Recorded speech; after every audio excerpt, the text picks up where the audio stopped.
Welcome, everybody.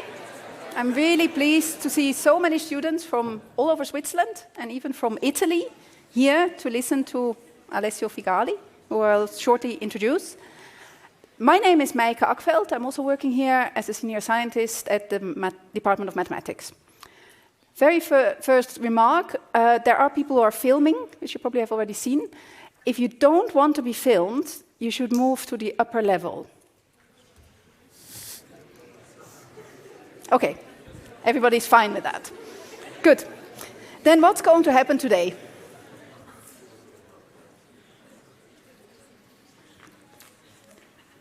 This is today's program. We are right at the beginning, a short welcome. Then Alessio will give a short presentation about his life and a little bit about his work.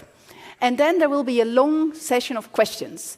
We've asked your teachers to prepare questions with you. So we hope that you have lots of questions. You can ask them preferably in English, but you can also do it in German or Italian or French or Dutch, and that's it. Other languages we can't handle.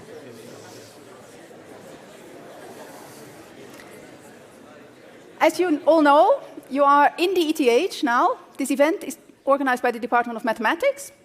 This is the main building of the ETH. It's an institution with 21,400 students. Some doctoral students out from over 120 countries. There are 530 professors here, and there are many, many spin-offs coming from the ETH. We also have in total of 21 Nobel Prize winners and 2 Fields medalists, and one of them is here today. As you may know, there are university rankings. It's not all about rankings. We don't really know how those rankings are made. It's not the most important thing. But it's nevertheless nice to be number 6 in the worldwide ranking. We are proud of that.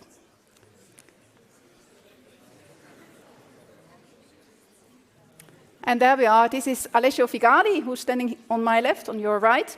He is here in our department since 2016, and in 2018 he won this very prestigious prize, the Fields Medal in Mathematics, about which you will hear more now.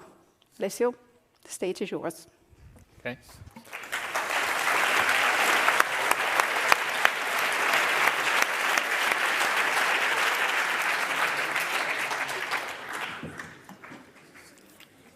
Thank you, Mikey. Thanks to everyone for being here. So it's a pleasure for me to have occasion to meet so many students. I had a few meetings like this in the past, mostly in Italy, and but I thought it would be nice to have some similar event also here in Switzerland, since I work here now, and it's a very nice place to be. So we have heard some few comments about ETH. So today, I think what I would like to start is more, before entering questions and everything, first more maybe just to introduce myself, tell you a bit about my story, but more just to give you also an idea how one becomes an academic professor, so what path you have to do in life. And then maybe I will discuss a bit of the research before we start with questions. So I was born in Italy, as probably everyone can notice from my accent, in Rome. I liked mathematics, but as a kid, I never knew really that mathematics could be made a job. I mean, one could be a mathematician. I thought, mathematics is something very static that has been written already hundreds of years ago. This is what we study in school, and that's it. And of course, if you want to do research in something scientific, you would rather be maybe a physicist or maybe an engineer. So in fact, in my mind, I was probably going to become an engineer.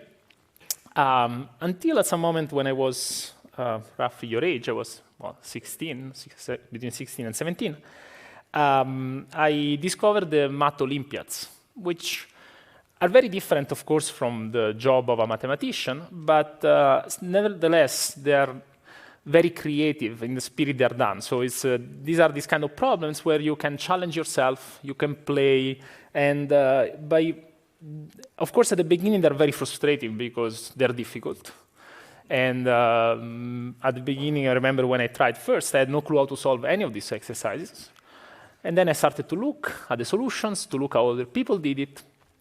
And then I started to kind of mimic mathematical ideas. I mean, I was just putting together dots. And in the end, something came out. I was able to do one exercise, and then two, and then three. And I found fun in that. So then when time came to decide for university, I decided, oh, why not to try mathematics? Maybe it's fun. The reality is that I had no clue what I was going to face in mathematics, because the mathematics at the university has nothing to do with the mathematics that at least I'd seen in school. It was a completely new world. For me, I liked it a lot. So first, through university, I enjoyed a lot doing mathematics. And then naturally, because of my pleasure doing that, I decided to move on and doing a PhD, so a doctorate study. So we have seen that here we have a lot of students. I think 4,000, the number was. But even in the math department, we have students coming from many, many countries.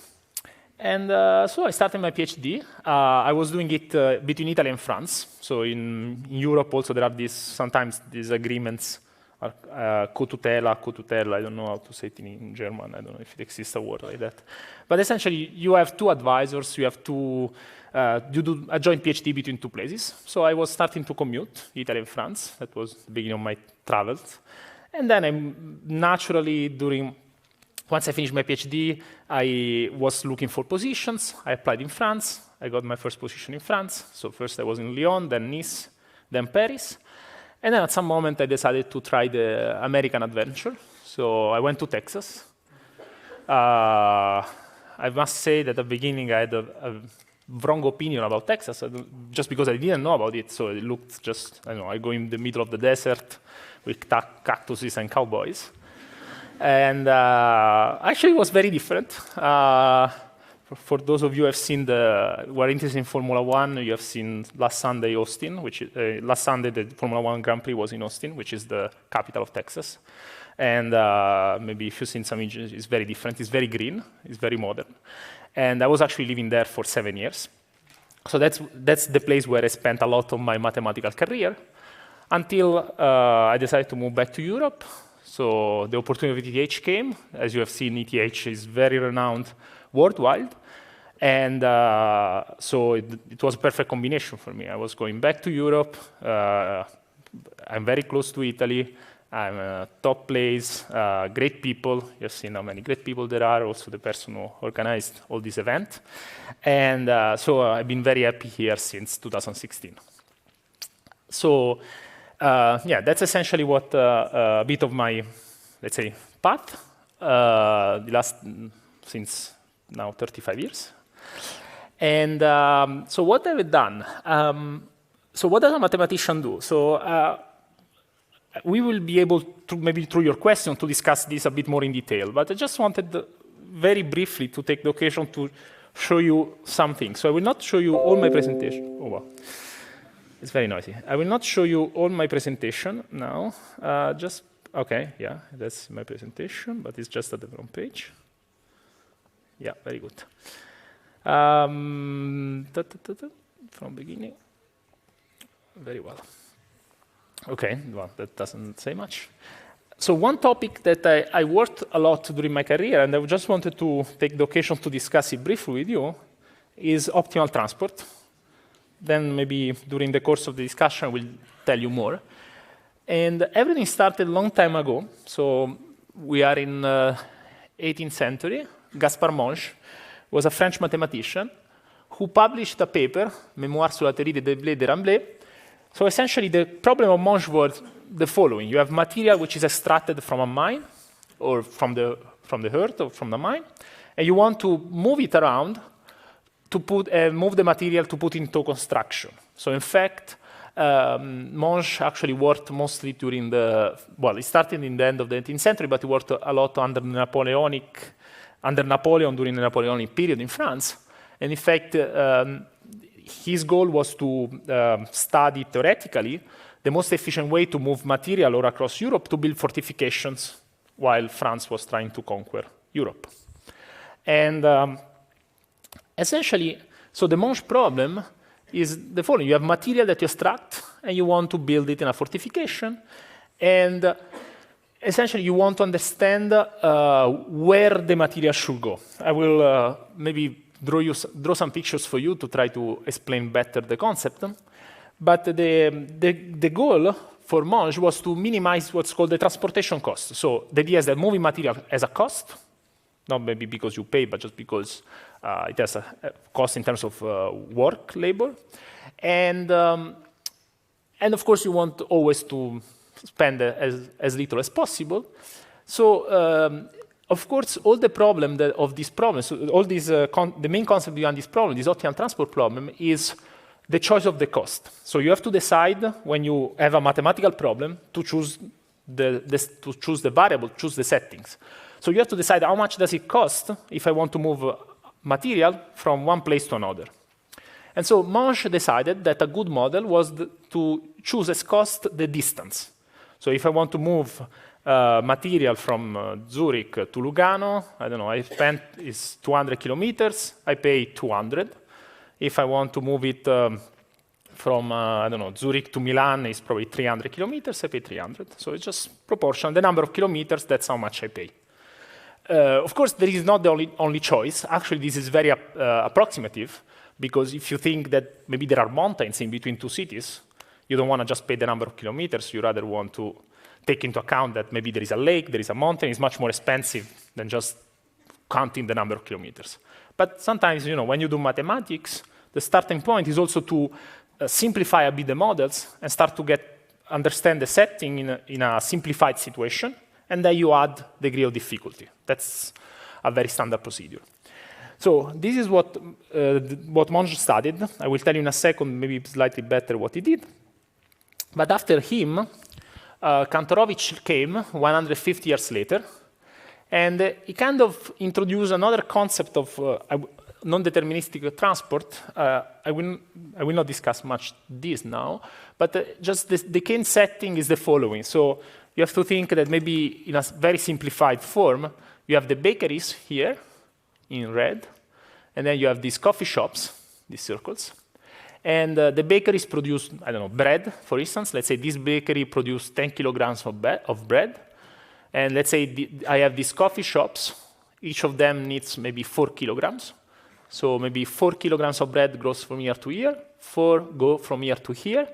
And then perhaps the 2 left, because these only produce 10, so I have 4 plus 4, 2 is left. The 2 left go here. And then this bakery needed still 2, so he wanted 4 kilograms. He only got 2 from here, so he needs to get 2 extra, 1 from here, and so on.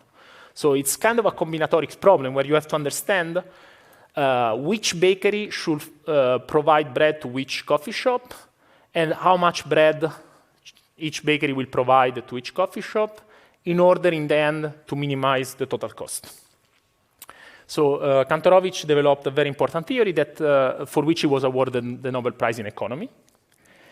And then, in fact, the history of mathematics came later, in the 80s. Brenier and Rachel Ruschendorf are the one who really made the mathematicians start to work on optimal transport. So from the mathematician, they just say, OK, let's say I have a cost, general cost, Cxy. So this is a function that tells me how much I pay to move a particle from X to Y. And then I want to minimize the total transportation cost, let's say, to move the mass from this configuration to this configuration. And there are many natural questions. I will not discuss them. But let's say the choice of the cost is very important. And as I already mentioned, for Monge, the cost was the distance between 2 points. For most applications that I will mention later some, there are other costs which are interesting. For instance, distance square. This reminds a bit like kinetic energy, so velocity square, that you have seen, I guess, in physics. 1/2 velocity square is the kinetic energy of a system. And then, as I said, there are, of course, you have to maybe be careful because you have to take care of the geography of the space, so maybe presence of mountains and valleys. But let's say these mathematicians have understood this. And maybe, in the last year, many people asked me, OK, we know that you worked on optimal transport. We know that you got the Fields Medal. What did you do to get the Fields Medal with optimal transport? And in Italy last year there was a comic. I become now present in few comics. Last week I was also in Mickey Mouse. Yeah, in Topolino in Italy. I appeared. But 1 year ago, there was another story, a comic, by an Italian, Leo Ortolani, who spoke about Scuola Normale. He explained how Scuola Normale works. So Scuola Normale is an institution in Pisa, Italy, which was founded by Napoleon, actually, more than 200 years ago. And students can be admitted after high school. They have to pass an admission test. And then if you get inside, you have the advantage that they give you extra training, let's say in mathematics, physics, there is classics, literature, philosophy. There are many disciplines possible. And also you live there, they give you free lodging, free food, so everything is paid by the Italian state. And so he was explaining what Scuola Normale is, he was explaining how it works. Of course, it was, a way also to make people enjoy a bit the story. I mean, there were a lot of nice, let's say, small games inside. And one thing, at some moment he spoke about me, and then he said, okay, Alessio Figalli got the Fields Medal for his contribution to ocean transport, because I found the best way to move from one place to another. And you can see here that I got the reason. My main contribution was to understand that if you don't pay the ticket, of course, you can move very cheaply from one place to another. Of course, the moment they catch you, you are in trouble. But if they catch you after you got the Fields Medal, then it's okay. So this was the joke that Leo Ortolani made.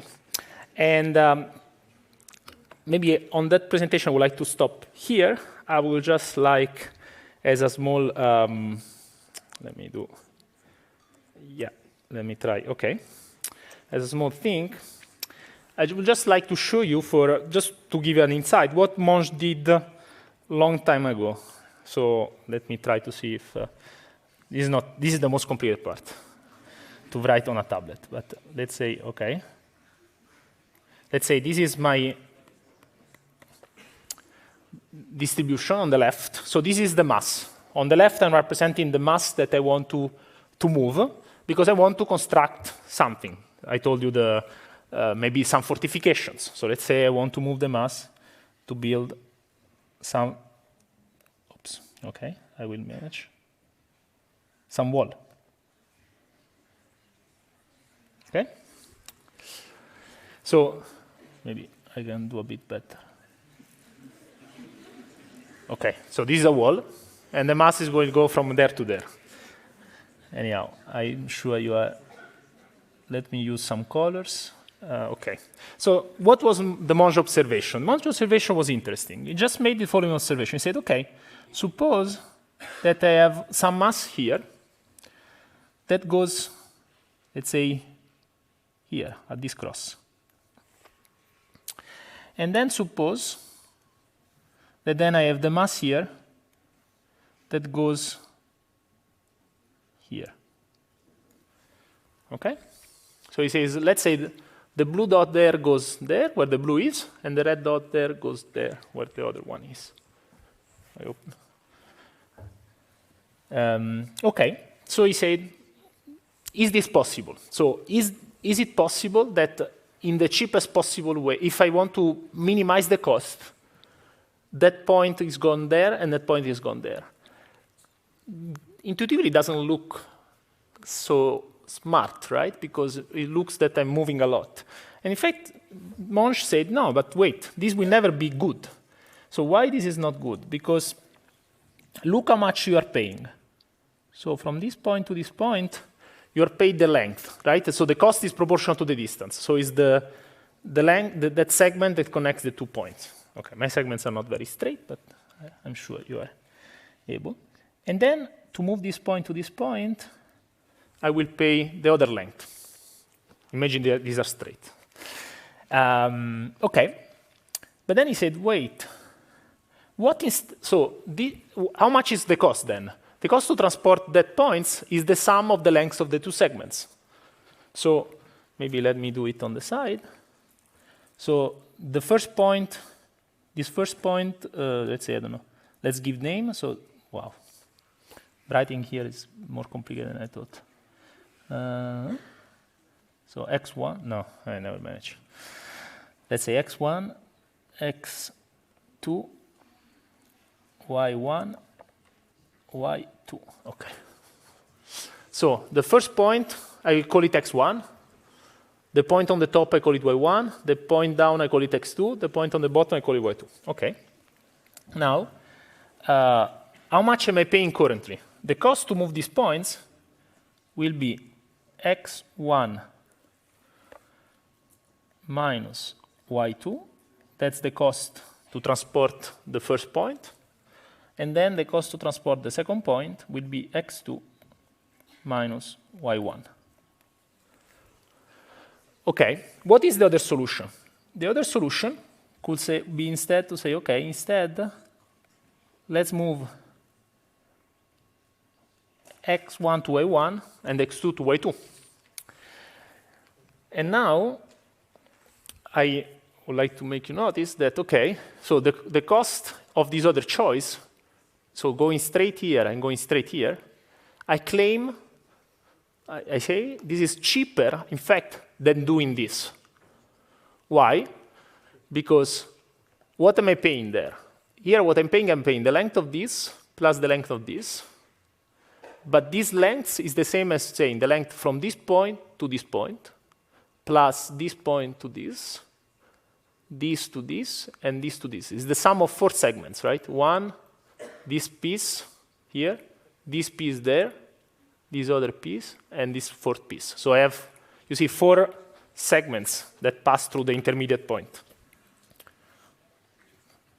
Right, they meet here.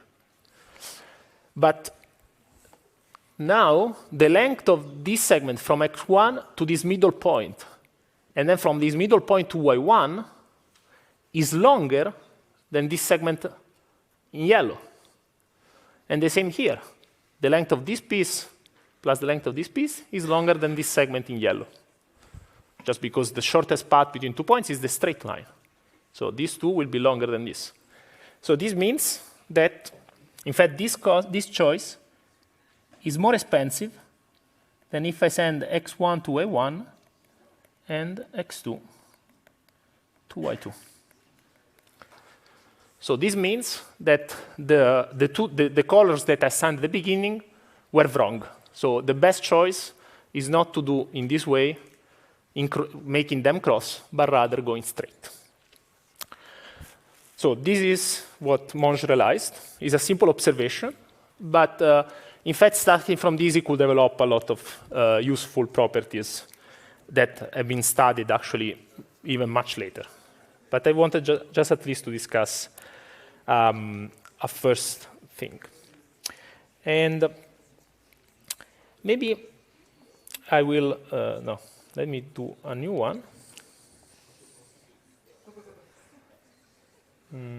Don't save, doesn't matter. Okay.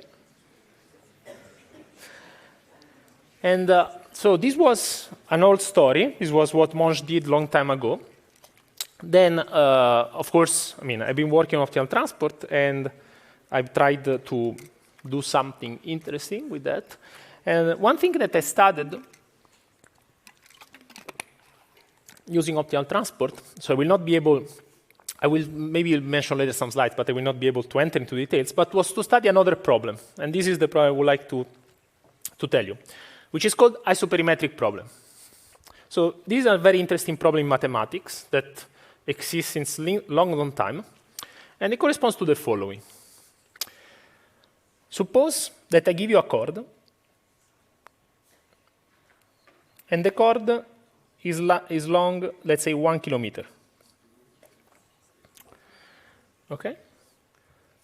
And then I ask yourself, okay, compute the area of the figure inside. Okay? Compute this area. Well, it's not so easy. But let's say that you can do it. Now, the question is, if I have a chord, a closed chord of 1 kilometer, which shape should I give to this cord in order to make the area inside as long as possible? So you want as big as possible. So you want to enclose as much area as possible. So if maybe this, you ask yourself, okay, what could be the solution? You could start to play games. I mean, if I told you something like this, you could start to say, okay, maybe I could do the first thing a mathematician does is example. So he says, okay, what happens if I draw a rectangle? Okay, so maybe I draw a rectangle which is, I don't know, it has to be 1 kilometer long. So you do, I don't know, 400 meters. 400 meters here, 100 here, 400 here, 100 here, and you compute the area. Or maybe you can do a square. 250 on each side. Tac, tac. All then 250. And you compute the area. Then you check, and you say, oh, this area is better than this. So the length is the same. They're both 1 kilometer long, but the area is better. Oh, okay, so the square is better among these figures, I mean the rectangles. But then you can say, okay, let me try maybe with a more complicated figure. So maybe you can try with an hexagon. That's a bit more complicated. Or maybe with a octagon. Tac, tac. And then if you start to do this computation, you discover that this is better than this. And then in the end you say, okay, perhaps what about a nice circle?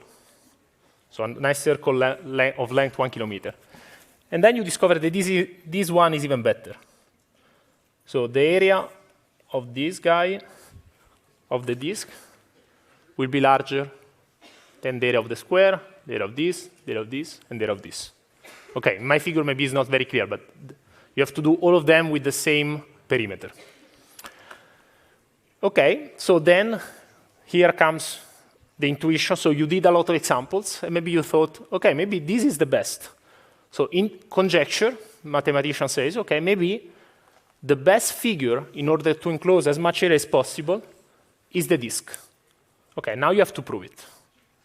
So proving it is different from having an intuition. The intuition guides you. You say, okay, now I have a guess.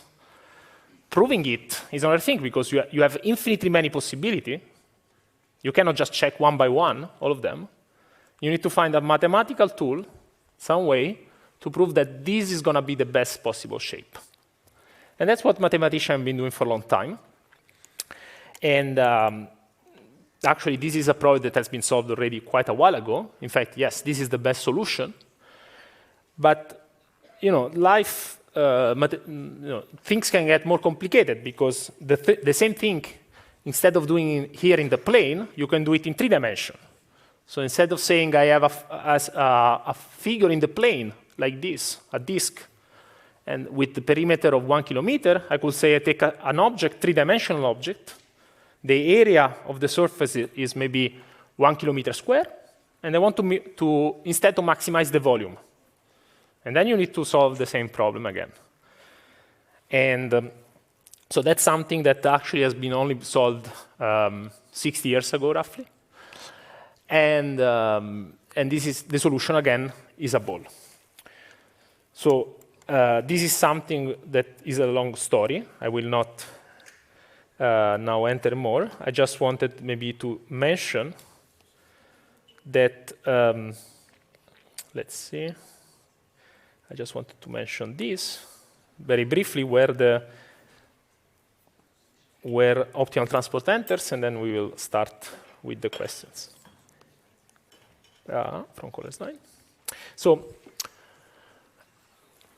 okay, so I told you that the solution to the isoperimetric problem, so the problem I told you in the plane is a disk. Round disk is the best solution. If you're in 3 dimensions, you have a 3-dimensional object. The surface, let's say, is 1 kilometer square, and the maximum of the volume is given by the sphere. And actually, behind this principle, the principle guiding these shapes, it's very old, and we have all seen it as kids, in fact. Because when you are a kid, you play with soap bubbles. I mean, maybe some of you played with soap bubbles. And the soap bubbles are round for the very same reason, because there is behind this principle of maximizing this volume, minimizing the total surface. So there are always physical principles behind the things we see in nature. And behind the soap bubble, the fact that the soap bubble are round, there is the same principle that I told you, that the best possible shape is a sphere. And actually, in nature, we see a lot of nice pictures. For instance, we see the crystals. Crystals have very precise shapes. We see crystals which are maybe polyhedra. Some crystals have maybe a cubic shape. Some crystals have more facets. But the same principle that makes the soap bubbles round makes the crystal have the shape we see in nature. And as mathematicians, we want to understand this from a mathematical viewpoint. So we want to take a physical phenomenon, transform it in formulas, and then through the formulas, understand what's governing principle behind and why we see what we see. We want to explain nature via the formulas. And one thing I've been trying to do in using hotel transport was the following question. I take a crystal and I start to add energy to the system to the crystal. How do I add energy? I take a crystal and I start to raise the temperature of the crystal. I just raise a bit temperature. So by raising the temperature, the crystal will start to change the shape slightly because the temperature will affect it. And then you would like to understand how the shape is affected by the temperature. So assume we give energy to this crystal, maybe by raising the temperature, and then the shape will change. And the question is, based on the amount of energy, can I understand how much the shape will change? And let me call epsilon, that's a nice letter for a mathematician. I don't know why, but we like Greek letters. The amount of energy added to the system. Then you see the temperature will start to grow, and the shape will change a bit. Okay, maybe not exactly like this. I just did a random picture. And the question is, okay, can I understand how much this shape has changed from here to here in terms of epsilon? And the optimal transport is a way to understand this, because in some sense, you can say, you can try really to understand as the crystal is heated, you have the molecules of the crystals that will move, and you can try to use the transport to kind of understanding this process of movement of each molecule. So this is like a transport phenomenon, right? You have the molecules that will move from a configuration to a different one, and you can look one by one each molecule how it moved. There are a lot of molecules, but you can do that. So you have this transport, the map that tells you each point where it goes. And then through the transport, you can study this process. And for instance, one thing we did, so this is in 2010, that the shape of the crystal can change almost by square root of the energy you have given. So this is actually a sharp result in the sense that many mathematicians work on this problem, and they could prove a result like this, but not with the square root of the energy. So the kind of bound they got was not as good. And this was really the expected bound that we could finally prove using optimal transport. So in some sense, here is a situation where you have two mathematical tools. There is optimal transport on one side, and there is isoperimetric inequality, so this kind of minimizing the, maximizing the area with fixed perimeter.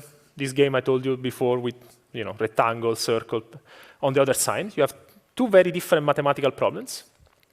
And sometimes when you find a connection between mathematical problems, you can use that to get a result. And that was one thing that happened.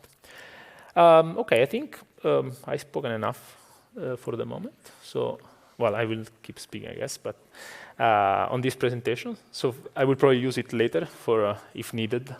But now I would like probably to invite you to ask some questions, something a bit more interactive. So maybe Mike will... I do the moderating. Do the moderator. Please put up your hand. I hope that many of you have prepared questions. I think there are many things we could ask. Alessio is a very friendly guy, so you can really ask whatever. Use the opportunity to really ask everything you ever wanted to know. Who would like to start? Yes, there are microphones here, and it's important that you use the microphone. You have to press on the green button, and then use it at the right angle to your mouth. looks very complicated. It sounds more complicated than it is. Yeah. Yes, please. So first of all, You have to keep it pressed, I think. Yeah. so first of all, thank you very much for agreeing to see our class at the Reorganization Infinity. Mathematics is often prejudiced amid the young to be a dull and non-applicable subject in life besides training logical thinking. And even in our class, there's a rather ambivalent attitude towards mathematics. Maybe move it a little bit up, the microphone to your mouth. Even though we attend this lecture of yours today. When I sometimes try to explain to a friend of why scribbling lines on a piece of paper is so beautiful and fascinating, he will look at me with a smirk on his face. Therefore, I want to ask you, where do you see the beauty, where does for you the beauty lie in mathematics, and why should it be taught in school? I think just before answering it, what is the technical side? Did you hear the question up there? No, there's something not completely working. Hello? Yeah, now it was. it worked. You can now. summarize it, probably. Yeah, thank you for your question. Do you want I think to I can summarize it. It's Okay. So I think so correct me if I'm wrong, but so there were 2 points. One was the fact that mathematics, maybe some say, okay, it's beautiful, but maybe when one says that, it looks a bit strange, probably, in front of other people. Many people consider it not applicable, so it's just for fun that one does mathematics. And so there was essentially a question, where do one sees the beauty of mathematics, and also the motivation, and I mean, I think it was a bit connected to this. So I think there are a few things that we can discuss now. First of all, okay, the beauty of mathematics, that's of course very personal, and there are some people who like it, some people who don't like it, some people like art, some people, I mean, everyone has his own taste. But now let's try to understand more the point. So mathematics as a discipline is thought as very rigid. So the point is that at school, what we're used to see of mathematics is something which, as I said, exists since centuries now. It's always the same. It's always the same program that we study, our parents studied, and so on. So it's we get the basic, but unfortunately, we don't see to see what happens next, and that's probably the part where people get a bit, on the one hand, maybe frustrated because they don't see the point of spending so much time learning mathematics, and other maybe never think of studying after mathematics because they don't see any point in applications. So first of all, mathematics is very creative as a discipline. So the way I think of mathematics, mathematics has been created in the years, in the centuries, to give us a way to understand the world. So maybe we see phenomena like in the world that, let's think just the classical example that we see in, so in physics, we have seen probably the gravitational theory of Newton. So that, the reason why object falls on the floor is because there is gravity. And there is a formula that tells you, explains you that, right? It tells you that the acceleration is equal, mass times acceleration is equal to the force. So you have this formula that allows you to explain many phenomena that happens in life. But now, once you have this formula, you can use this to predict new phenomena. So even if you don't observe them, you can predict and you can understand, for instance, how should I send a satellite in the space? I do the computation and then I know how to send it. If I didn't have the mathematics, the formulas, I couldn't do that. So the fact that we can translate the real life phenomena into some formulas is what allows us then, through the formula, to understand better the world and also to develop technology. Now, let's think about, so people think that mathematics is not very useful, right? So when I was with my friends, especially in high school or so on, I was probably the one who liked, I was probably actually the only one who really liked mathematics. So I studied classics in high school. So all my friends were to Liceo Classico, to classics, just because, of course, they hated mathematics. And so it was kind of easy to be the one let's say, was most focused on that because I didn't have many occasions to discuss mathematics at first, but then my role was always to say, okay, if we go out at dinner, you tell us how much we have to pay, each of us, because you know how to split the check.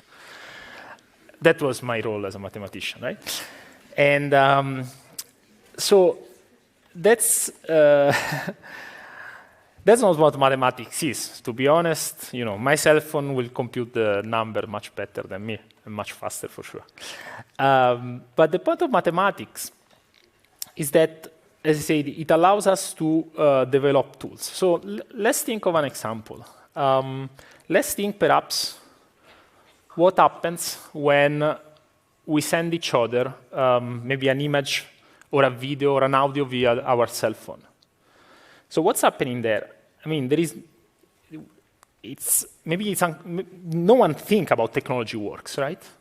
But it's not conceivable to think that maybe we take our cell phone, we record our audio, and then our cell phone is going to record really our voice inside like, I don't know, like vibrations. So the voice that comes out of my mouth now are vibration in the air, and maybe they go now in this microphone that then is amplified. But it's not that the vibration are just transmitted. What we do is that we transform this vibration, the vibration there, into a digital signal, and then the digital signal is what is transmitted. So what does it mean? It means that I have something like a vibration of the air. I need to transform it into something that I'm able to transmit, maybe with my cell phone, maybe with the microphone, maybe with a computer, to some other destination, and then this other destination will transform it back into a sound. So there is this transformation process that, how do you do it? Okay, that's mathematics. You have a sound, a vibration, something oscillating, and you transform it, in fact, in numbers, in frequencies. You say, it's like when, say, some of you play music, like you have all the frequencies, and when you touch the piano, you get a bunch of different frequencies. And then the idea that Fourier had, so it was a mathematical idea, was to say, okay, I can represent every sound as a superposition of frequencies. And so because every sound is just adding frequencies one above the other, in order to transmit a sound, I just need to know each frequency, how much is vibrating. If I tell you, the way you're talking is like as so much of this frequency, so much of this frequency, you have 3 of this frequency and 4 of this frequency and 1/2 of this frequency, then you just need to transmit these numbers. And then another device can just reproduce your sound because it knows how much you are making each frequency vibrate. So transmitting the sound is just transmitting a bunch of numbers. This is what we call in mathematics Fourier coefficients.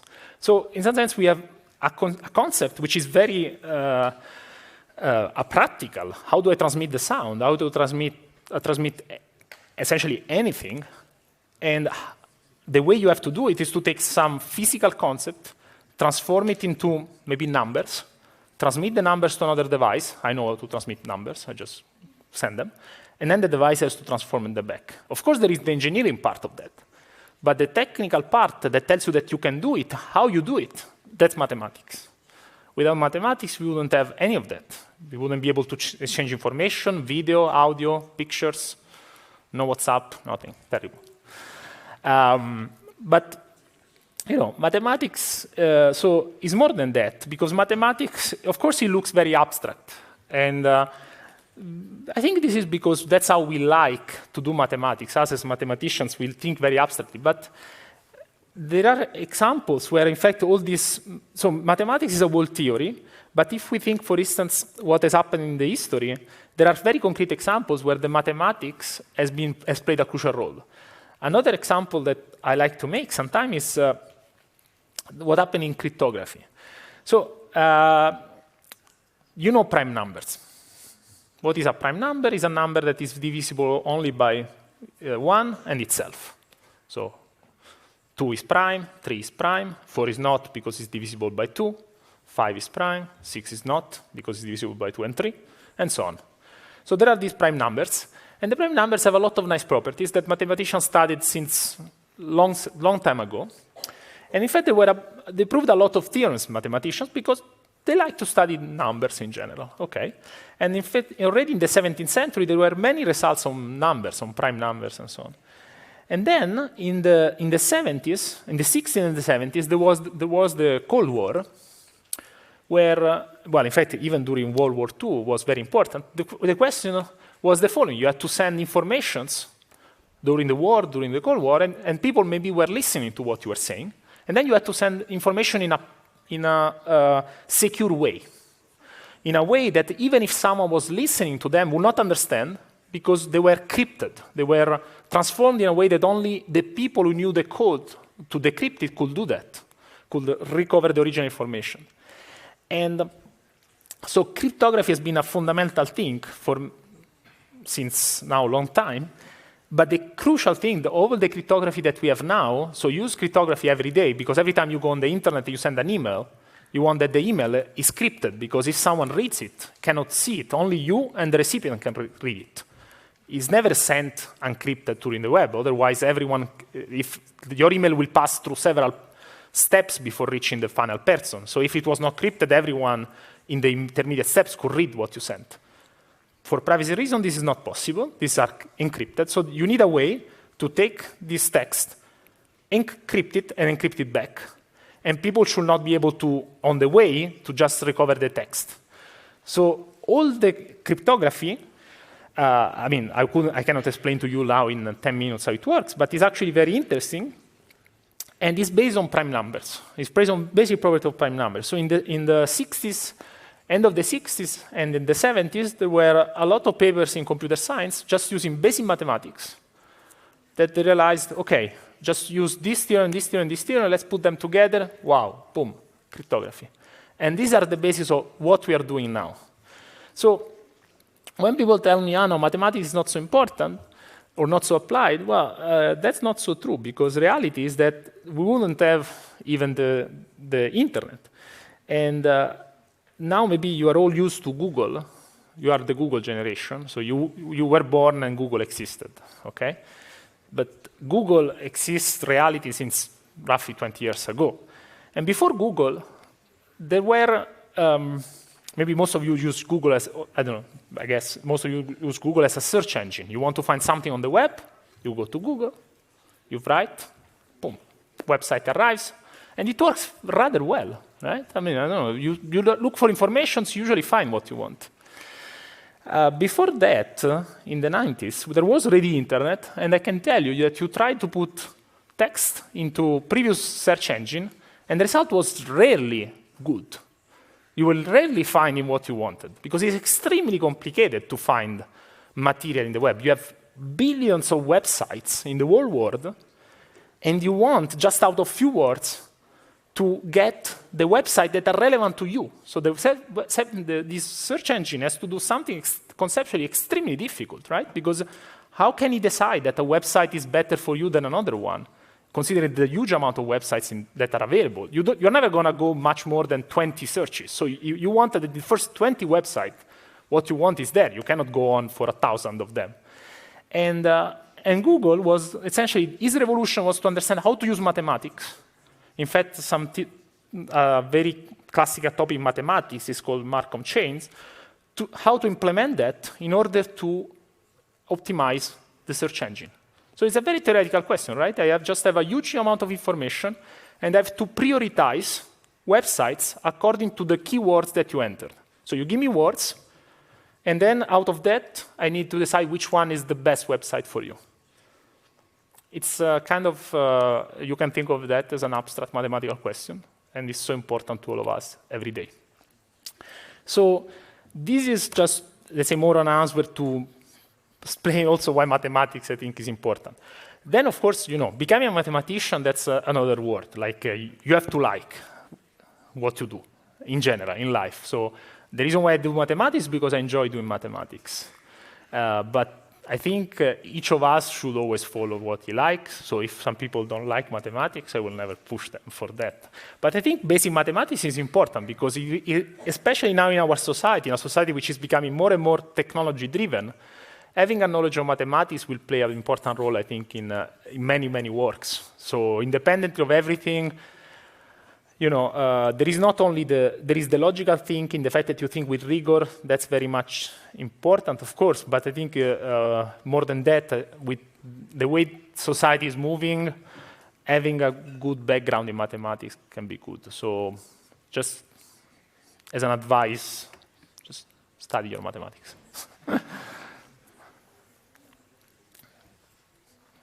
Thank you very much. Who would like to follow? Over there. Very far. Let's try to do better with the microphone if you can. Is there a microphone up there? That should be, right? Yeah. Yes. I have a question for the studies. Very good. Okay. Yeah. Mm-hmm.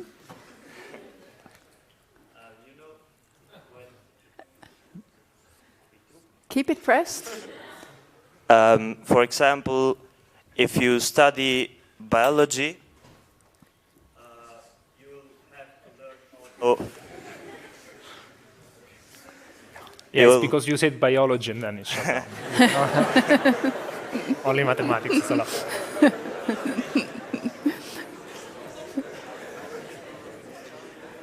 You'll have to learn also chemistry or something like this. What is it in mathematics?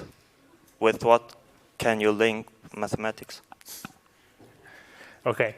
So the question essentially is like, okay, if I do other sciences, like for instance biology, of course, if you do biology, you have to study chemistry. And the reality is that you need a bit of mathematics. If you do physics, you will study mathematics, you need it. If you do engineering, you study mathematics. In fact, here at ETH, this is a polytechnic school. We have mostly engineers. We have also other departments, but we have a lot of engineers. And as mathematicians, we teach to every department, essentially, because everyone needs mathematics. On the other hand, no, as a mathematician, it depends. So, it really depends on your attitude. So for mathematics, it's a self-contained theory. So as a mathematician, you can decide that you only study mathematics, and you can live with that. This being said, of course, then it depends also what aspects of mathematics you like the most. Some people enjoy a lot like the abstract part of mathematics, or maybe number theory. We were talking about prime numbers, or anyhow understanding the structure of numbers. You don't need necessarily other sciences. But maybe you like the connection between, maybe you like to study physical phenomena, still from a mathematical point of view. So you have physical phenomena that happens, even you like biological phenomena. Maybe you want to study to understand how tumor grows. And then the reality is that you have equations that model that.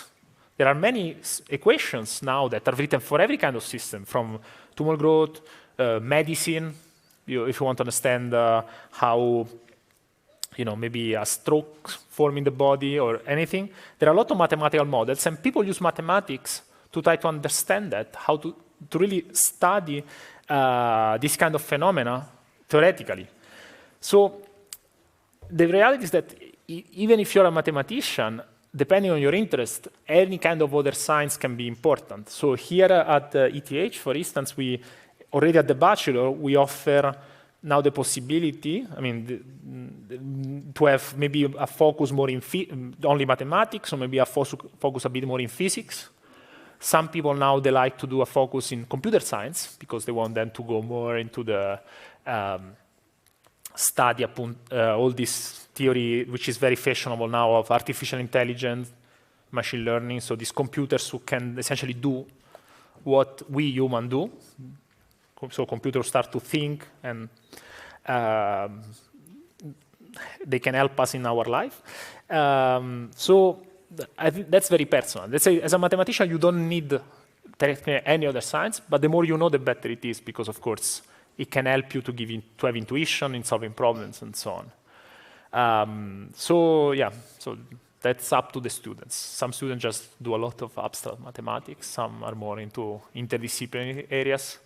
Another actually interesting application just makes me think about the last one. I was in Oxford 1 month ago, and there was a mathematician which has focused more on computer science. He was telling me that what they are doing is to try to understand, using a mathematical tool, to teach computers how to recognize some kind of disease from X-rays.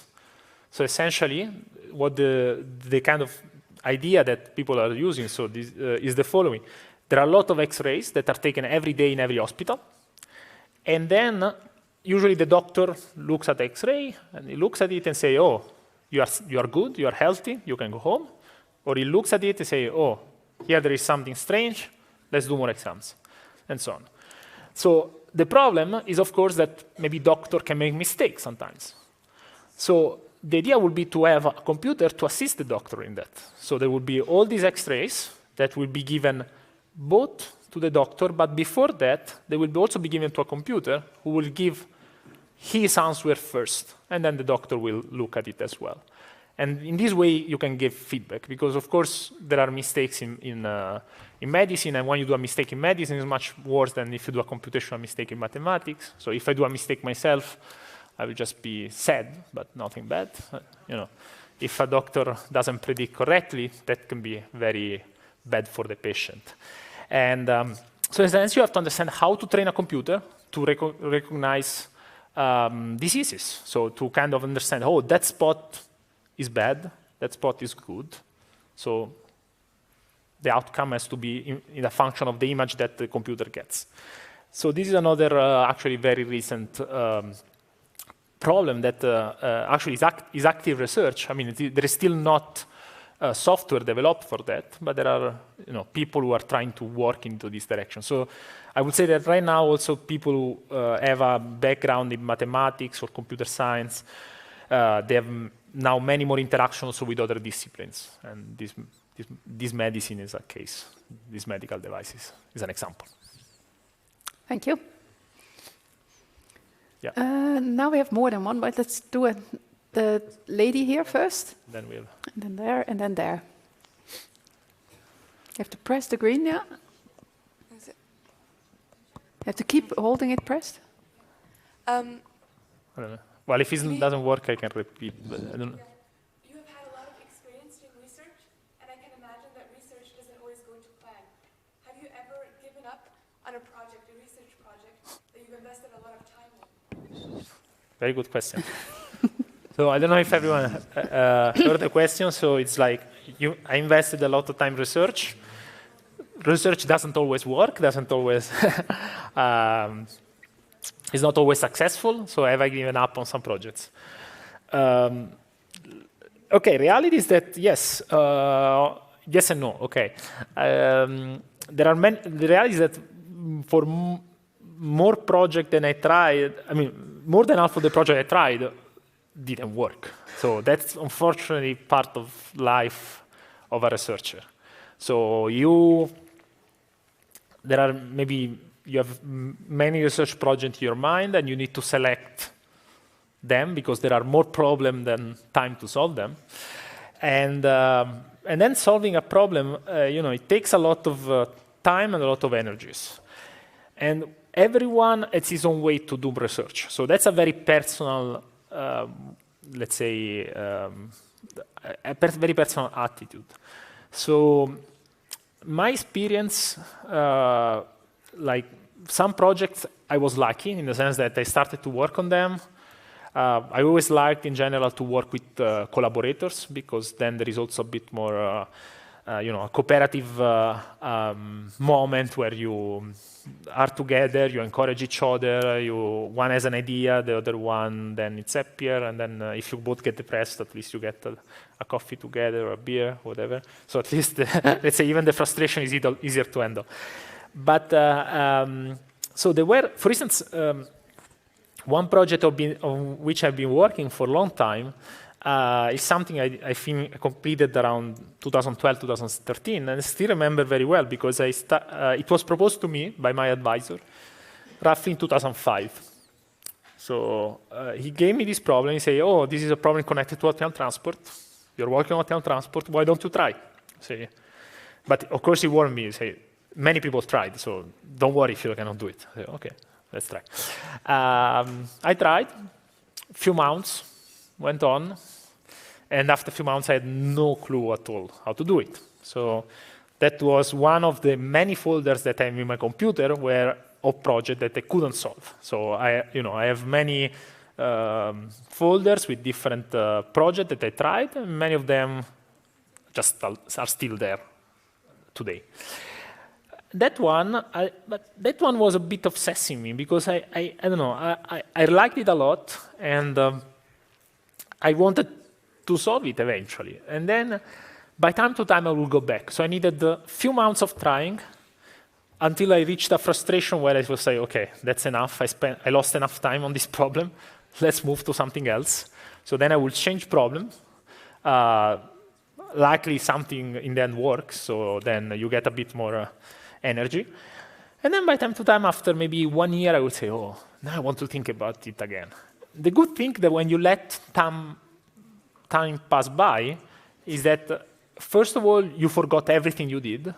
And that's extremely good because at least you start fresh. Because one thing that happens sometimes is that you are preconditioned. You have an idea of thinking and you're stuck with that idea.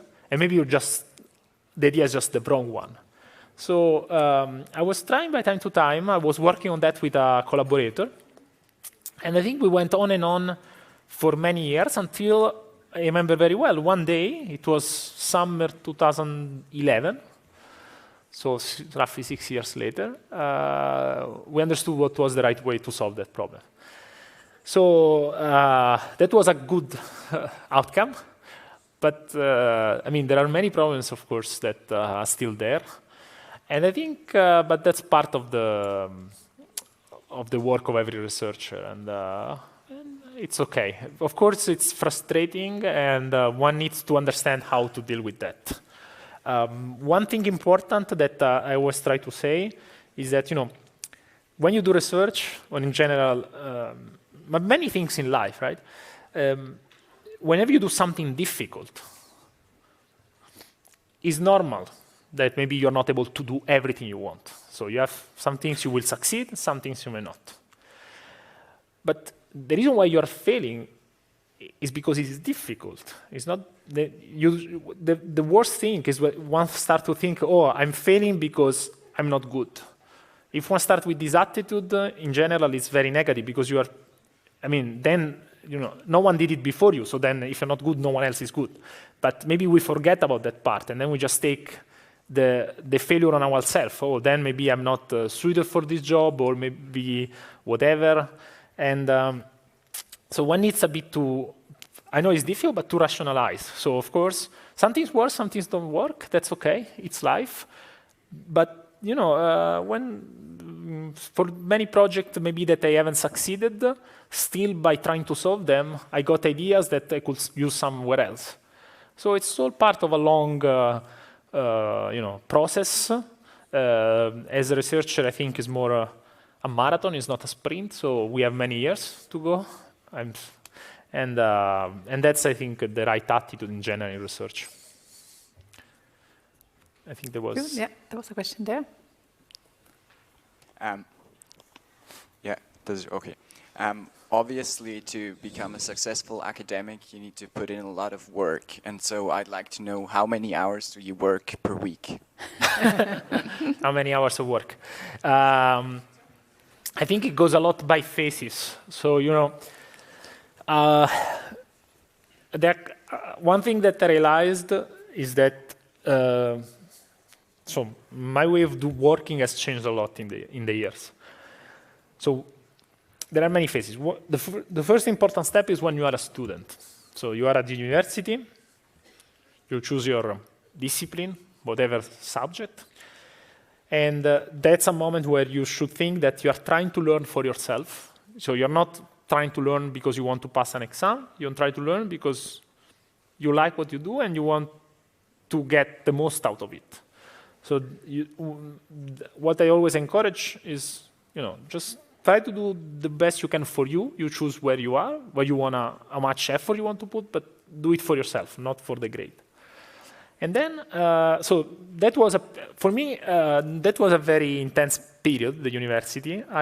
When I started the entry in Scuola Normale, actually, I was very stressed because I came from classic, so my knowledge actually in mathematics was way below the average of all my friends at the Scuola Normale. And so I felt, okay, either I catch up or I'm kicked out at the end of the year. Because in Scuola Normale, there are a bunch of requirements to meet. If you don't meet them by the end of the year, they send you back. And I don't know. I didn't want to be sent back, so I had to work a lot, especially during the first year. And then, okay, in general, then also the subsequent years as a university, I was working a lot. But okay, I think Scuola Normale in that was a bit intense. We had, I think, 40 hours of classes per week, plus then the time to study. So the number of hours were maybe 60 probably per week at least. But that was a bit extreme. I mean, I'm not saying that that's the necessary best way, but it worked for me. And then they are also, during PhD and later, the first years, my only job technically was to do research. And so I was much rather free in some sense from any kind of other duties. And then my time, I was just putting into research. I would usually, I don't know, I would go to the office in the morning, 8, probably more 9. I try to think, because then I became more and more morning person later. But until 25, 26, I rarely would wake up before 8.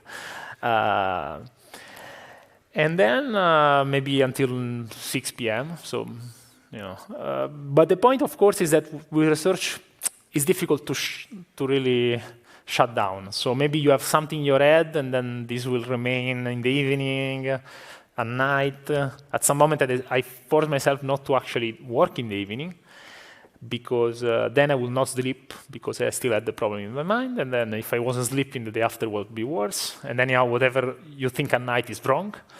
So it was not efficient. So I said, no, it's better. Once I go home, let's cut that down. So I think it's important to find an equilibrium in life. So with time, more time passes, you create your own life, you have your many things. And I don't think it's even a good attitude to spend 100% every day. So for instance, it's good in the weekend to take time off and do normal stuff. So, it's a balance, but we work hard, but it's not like that you have to think that you have to be, 14 hours a day working in the office 7 days a week. I mean, it's maybe, of course, sometimes the weekends we have to do some stuff because we don't have a very precise schedule. Maybe you are teaching Monday morning, Sunday you're going to try to prepare your class again, or Sunday or Saturday. So there is extra work, but during the week, I mean, 8 to 9, and maybe around 5, 6 p.m. you go back home. So you can have a normal life. You don't have to sacrifice your life to do an academic. I think there was another question somewhere there at the top, wasn't there? Yeah. Yes, please. Yeah. And then I think there was one in... Yeah. There are some people who prefer tau over pi. Which one do you prefer? I didn't get No, can you repeat that? Can you repeat? There are some people who prefer tau over pi. Which one do you tau prefer? over pi, the two constants. Yeah. I don't know. I don't have my opinion about constants. For me, I think. No, okay. This is. I understand the question. I understand the point. The point is that there are many mathematicians, and every mathematician has a different focus. So, for instance, if you are a person working more with numbers, number theory, and or related more to the numbers itself, you have a preference even for the numbers. Now, me. I work more in what's called analysis. So you try to, to understand, to minimization problem, like what's the best shape with fix the perimeter that maximize the area, or if I have these two distributions, what's the best way of transporting one to another, minimizing the cost. And usually when you do these kind of problems, you never care about the number itself. Usually it's more, you have to study problems, but the constants that appear they're not so relevant. So if one looks at a paper by mathematician, one thinks that mathematicians are there computing every constant. The reality is that for us, constant is a constant. So for me, every constant, I call it C, capital C. So whatever number is a capital C, and then it goes like that from the first page until page 40. So what matters for me is not the constant, the number there, but maybe like in the example I gave you, there was square root of epsilon. I wanted to get the relation between the temperature and the shape. There will be some constants appearing, some numerical constants, but that will be more, okay, one can compute it if one wants, but it's not so important for me as for my attitude, and so that's why. So for me, like tau, pi, e, the Aurum number, all of them, I don't know. I don't have a preference. For me, they're all the same.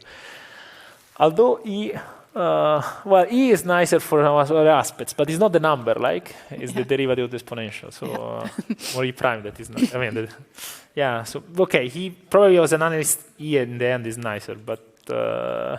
Not because of the number, it's more because of the properties it has. But yeah. I think there was here. Was it the first someone there, I think? Was there someone in the middle here? And then there is you. There, the lady. Yes. Yeah. So obviously you need some kind of genius idea to solve such a big problem, like the one you solved. But do you think there are factors involved in you solving the problem that you can't influence, or that you weren't able to influence? Fact involved. Okay, so maybe let's rewind the question. There was the first sentence. Obviously, you need to be a genius. Blah, blah, blah. Okay, let's stop there. I liked. I don't know if are we connected to the internet now? Are we? Yeah. I want to, let's see if I can, I didn't think of doing that, but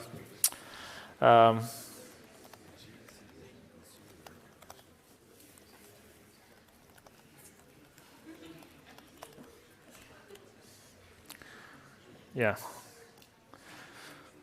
Okay, maybe before I click there, okay, let me show you this. So this guy, Terry Tao, I don't know if, maybe some of you know who he is, most of you maybe don't. So he got the Fields Medal in 2006, actually together with Vandeline Werner, who is also the other Fields medalist mentioned today in the introduction. He, I think he started university at age 14. He started a PhD at age 17. He finished the PhD at age 20, and then he became full professor, I think, at age 24, something like that. And then he got the Fields Medal age 30, more or less, 29 or 30, I don't remember. So one would say, okay, Terry Tao is a genius. I mean, university, he entered Princeton at age 14. Now, it's interesting what he says. Does one have to be a genius to do math? No. Okay. So he has a blog on mathematics. It's a very interesting blog. But one thing that I like is, it discusses many things. It discusses a lot of things on mathematics, but he explains here that, doing what you're able to do is the idea that now there is this genius, this like Ramanujan that from nowhere has an illumination, and then at night he has these visions. This is not the right picture of a mathematician. You need, work hard, learn very well your field, learn other mathematics, ask questions, talk to the others, and then you need intelligence, okay, patience, and also maturity in the way you do.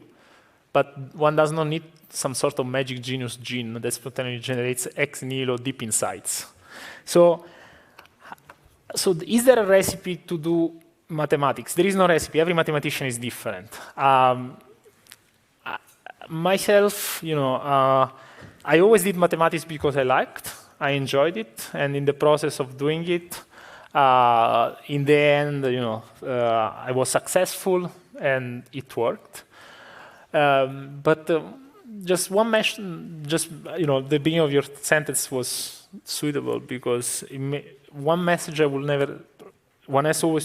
like to give is never try in advance to start think, okay, am I able to do something or not? Honestly, as a student, I thought, okay, I will only do mathematics if I'm gonna be a genius, whatever genius means, or I will not be super successful, I would never have done it. The reason why I did what I did is just because I liked it, and then I went on, and things came, and my career went well, and then I was able to solve some problems that I've been recognized by the mathematical community, and that's why in the end I got the Fields Medal. But I would like to emphasize that this genius word, I think, it gives the wrong image, because then if one thinks that mathematicians in general, if one thinks that successful mathematicians have to be geniuses, it's very bad. If one thinks that to be a mathematician you have to be genius, it's bad. In any case, it's bad. I mean, no, just do what you like. If you like it and you put passion, I'm sure you will succeed. That's my message, I think, in general. Now, this being said, what was the second part? Because now I don't remember. I was... The second part was if there were any other factors that played into you being able to solve this big problem. Okay. Well, I think it happens. So if you want, I will not do it now, but if you want, you are invited to read this short. It's not very long. It's like it finishes here. I mean, it takes 5 minutes to be read. So, of course, you have to be at the right moment, at the right place. One of the problems I mentioned is this crystal problem using optimal transport. So, one needs to have the right idea to solve that problem, but it's not just that I invented all of it, in the sense that the fact that optimal transport could be used in that problem was clear since roughly, I would say, almost 15 years before. There was another mathematician who realized how to use optimal transport to transport crystals during the process of heating. That was clear already. It wasn't me. And there have been a lot of contributions here and there, but of course, then at the moment of closing the picture, there were steps missing. So what I mean is that mathematics moves because there are many mathematicians who contribute to it every day. And reality is that none of us really advance because we work on our corner and we have genius idea, but because we also read a lot of what other people have done, we get inspiration. And sometimes maybe we add some idea in our mind that combined with something that we just read on the web, boom, works together and it comes out. But it's really a cumulative process where all the society of mathematicians move together. So that's why I think it's I would say it's a community work. I mean, the fact that mathematics is progressing so much is because now there are a lot of mathematicians, and it's not one or two people around the world who can really make mathematics progress. So there was, yeah. I think does it work? Okay. Thinking about the situation of Italian and international research in math and physics. Can you? Thinking about the situation of Italian and international research in math and physics, would you suggest a secondary school student to study to become a researcher in this subject?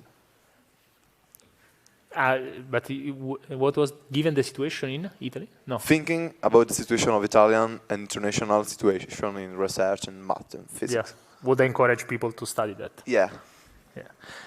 Okay, so here it becomes more of a... Okay, of course in Italy now there is a problem with the situation in research in general. So let me tell you one good thing. So the situation is improving.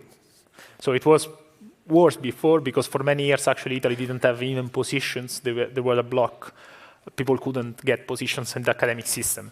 Now, math, physics, in general, research-wise, the reality is that, first of all, it's impossible to know in advance what you really want to do in your life. So, or maybe, okay, maybe it's exaggerated. Let's say it's very difficult to know in advance.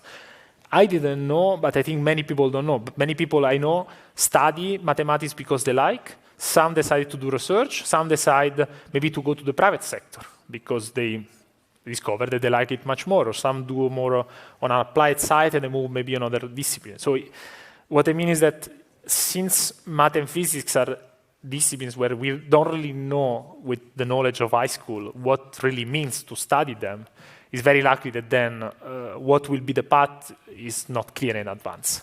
So, of course, some people will like it and they will want to do research. Now, the research world, is very international by now. So there are a lot of students who do a career in Italy as well as abroad. Maybe they move to a different country for a PhD. Then maybe they go to some other place for a postdoc, for a position. But now, for instance, in Italy, there is a program by the government, Rientro dei Cervelli, it's called, that allows people to go back to Italy if they had a comparable position abroad for more than 3 years. Then they can come back with the same position in Italy, and sometimes the States gives a lot of support for that.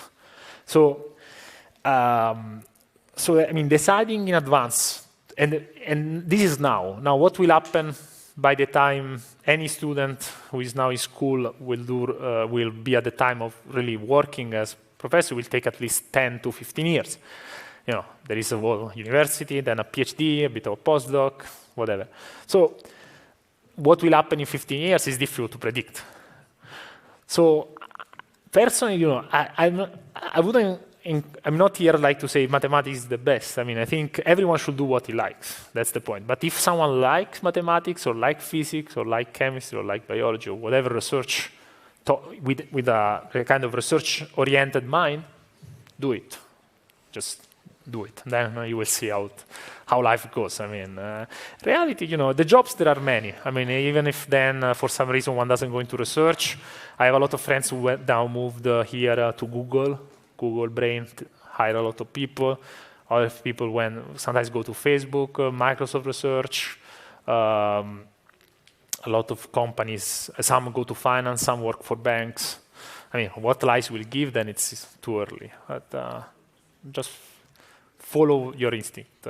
That's my only advice. Yeah, you were in the order, maybe 1, 2, 3, 4. 5.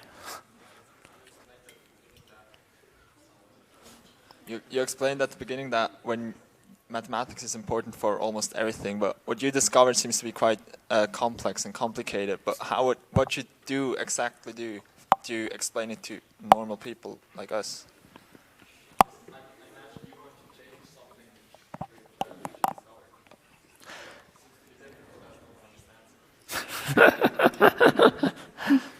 No, okay.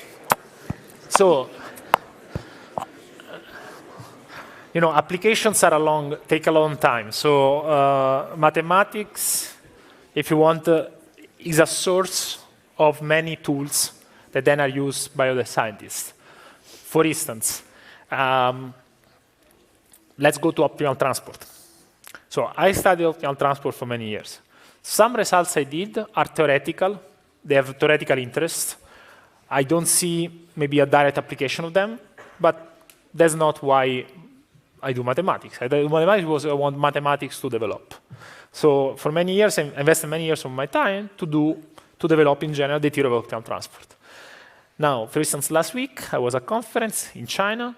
I was talking to some engineers. They heard a talk I gave on optimal transport. They told me, "Oh, that's great because we are looking for tools and to actually understand how when we look at some medical images, how we can understand the flow of particles in the veins. And maybe optimal transport is the right tool." And then I told them, "Oh yeah, in fact, that's very possible." And I showed them some papers that mathematician wrote. I say, "I think this and this could be good for you." And then that's what they were very happy about that. So of course, this means that maybe there are some mathematical papers that will be read by some engineers who have a very strong mathematical background because they need to understand. So there is a language barrier sometimes. The way mathematicians think is different from engineers and different from physics. But there are, of course, a lot of connections.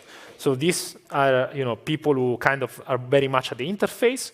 They like the result. They say, oh, yeah, this is very interesting. Maybe we can use it. Then they will communicate with people more applied. They have collaborators who really work on medical images, and they will discuss with them, and so on. This will take maybe some years. In the end, if it works, it could be a big thing. But myself, most of us, we never really see directly the application. What we see is that stuff we use, things we did, are maybe referred by other papers which are more applied. So maybe you see citations from other papers who say, oh, the mathematicians did this and this, and so on, until maybe you lose track of this chain of citations and people. And that's okay. I mean, we are making science progress. So that's the way it works. But of course, it's difficult for a mathematician explaining to people really. It's already difficult, to be honest, with other scientists. So, for explaining in general let's say for people who are not scientists, it's very complicated. I think it was you first, and then you. Well, we wanted to ask, what's your planning for the future? Do you want to stay in ETH or maybe, I don't know. Leave. Any other country? Okay. You see? Any questions? So, what's my plan for the future? Mm-hmm. So, to be honest, at the moment, I changed many countries. I grew up in Italy, I moved to France, then US, now Switzerland. So I always consider myself a citizen of the world, which is something that has enriched me a lot. I know that for my research, the fact that I visited many places has been very useful. But right now I'm at ETH, and I don't have particular plans to live. I like ETH very much, so it's difficult to predict the whole life. But if someone asks me now, I would say I'm here, so I will stay at ETH. You were there, and then there was one, and then I will look around. I would like to ask you about your greatest inspiration from the world of maths, perhaps a person, a mathematician, and his work that inspired you the most, or maybe it was many. Oh, who has the person inspired me the most? So I think I got my inspiration from many mathematicians. I was very lucky because I had many mentors in different ways. So when I was in Pisa as a student, I got a lot of inspiration, a lot of support from my advisor, Luigi Ambrosio, who is a professor in Scuola Normale. And I learned a lot from him, and also the way of approaching mathematics.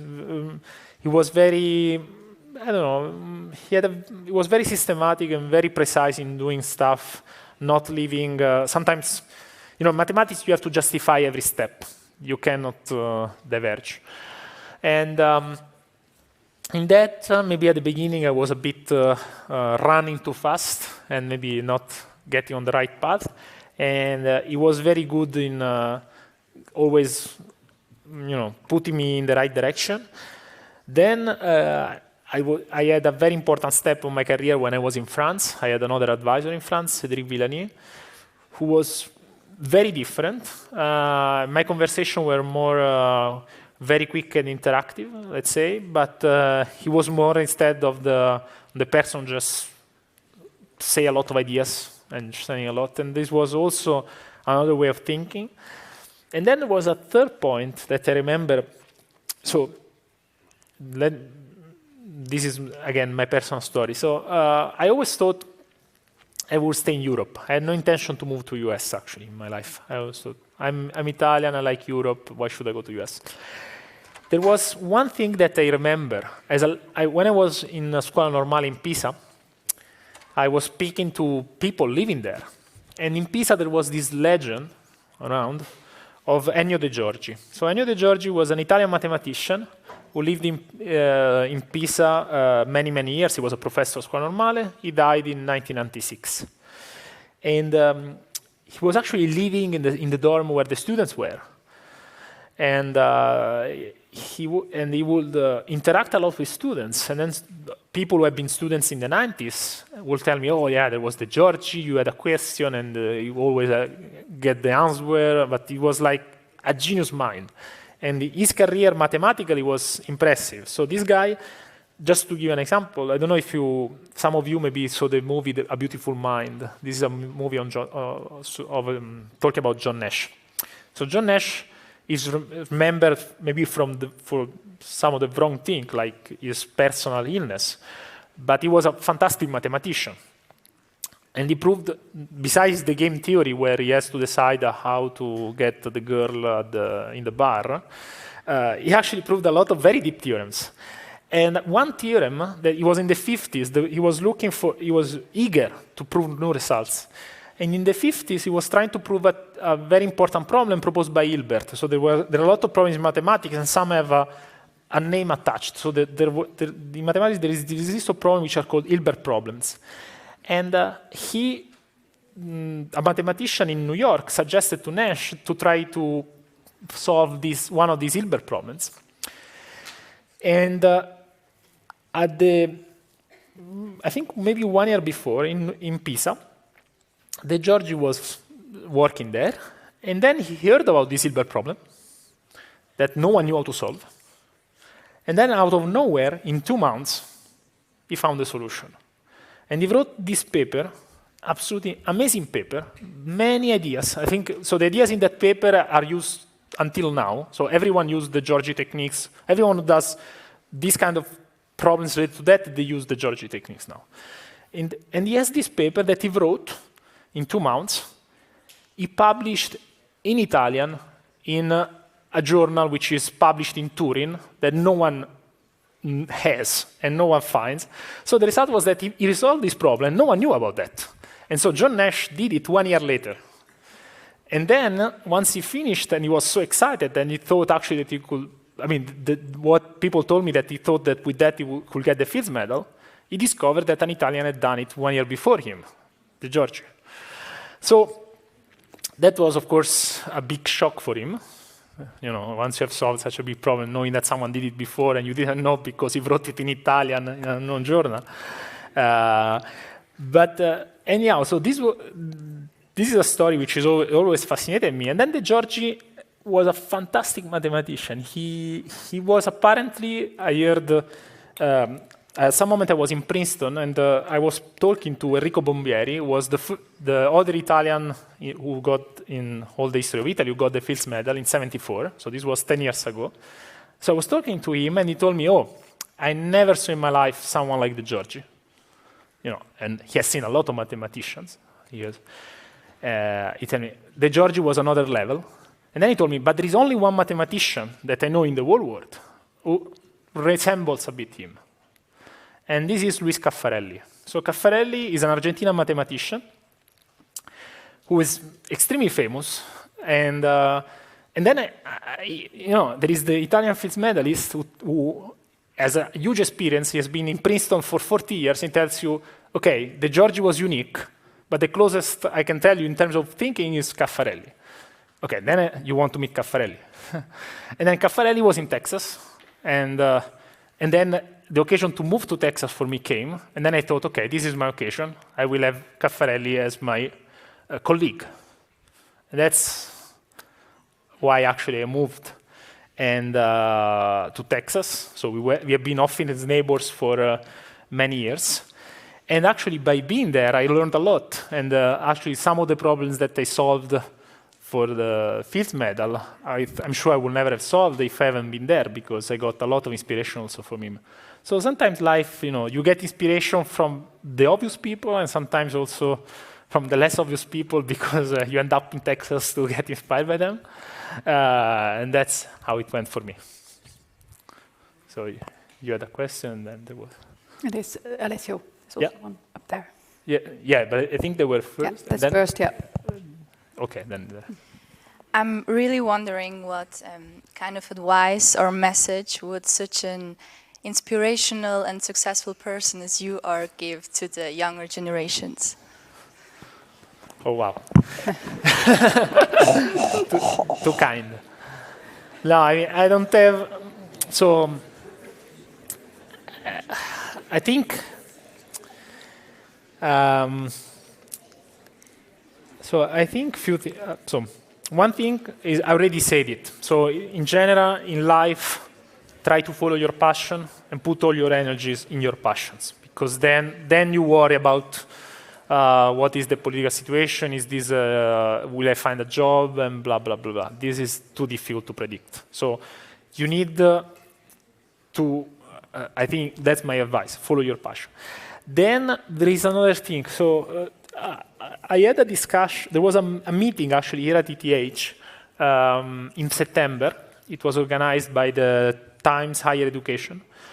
And there was this discussion of the fact that in the future, the kind of knowledge, so there are a lot of discussion about now in Switzerland, but in almost every country, about this lifelong learning.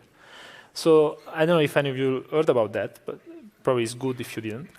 But because it could be good and bad in some sense, it could be discouraging sometimes, because you heard about that, and what it's telling us is that you will have to learn all your life, because the way society is changing in a way that you always need to learn new things to do the job you are supposed to do, because even if you are trained, then you will not be, your knowledge will not be good anymore 10 years later, because this technology will change, society will change, you will have to keep training again. Now, this can take two directions. You can think, okay, if the knowledge I need will change every 5-10 years, why am I studying now? Because anyhow I need the knowledge when I look for a job, and then anyhow they will train me, because now companies have to train people on that particular task. They give you 6 months, 1 year training, and then they give you the job. So in some sense it's discouraging, because it's like, oh, what I'm doing now maybe is not even useful later, because now even if I want to do something, the society is changing so fast, and what they're teaching me here now is not actual, and I can get a quick knowledge of whatever in a few years. So that's part. There was this discussion, and I was like, my only comment was like, okay, we have to give a message which is important, which society is changing, the knowledge is going very fast. What we need to be able as, young individuals is to be able to adapt to the changes. And so I think the school should give us the ability of learning, the ability of critical thinking, the ability of, adapt ourselves to new situations. And that's something also, so just don't think too much, do I need this topic, do I need this? I mean, most of the topics you will study, you will not need them, but the fact that from there you develop anyhow your skills as a person able to go through text in the future and grasp things quickly and effectively, that's very important. This is going to be the tool you will need the most in your life. So, yeah, so just follow your passion and, develop your own thinking and and try to, a good skill I think is learn how to learn. That's part of this will help you a lot in life. Yes.